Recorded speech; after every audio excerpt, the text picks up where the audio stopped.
My fiance and I purchased a foreclosed home in a not-so-great neighborhood a few years back. We ignored the area because of the great price, but now realize we were idiots because of things like this. I'm lying in bed, barely awake while watching TV.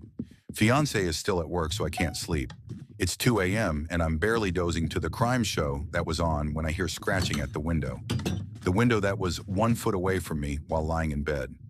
I remember thinking, damn squirrels, when I heard the squirrels start cursing and mumbling. Then the sound of a screwdriver lifting the window frame starts up. I start screaming bloody murder, that I have a gun and I'm calling the cops. The scratching noises stopped, and by the time the cops got to my door and searched the yard, there was no one there. Thinking, oh great, they think I'm crazy, I thank them, and as they're walking back to their cruisers, their radios all started going off at once that there was another break-in reported in my neighborhood. The officers go scrambling off, and I slam the door and lock it, once again freaking out. I go get back in the bed to wait for fiance to get home. He calls on his way and wants me to stay on the phone with him until he gets here. I hear loud footsteps on the wooden shed ramp in our backyard and say, "Oh good, you're home," and hang up, walking to the back door. He called me straight back and told me he still wasn't even in the neighborhood.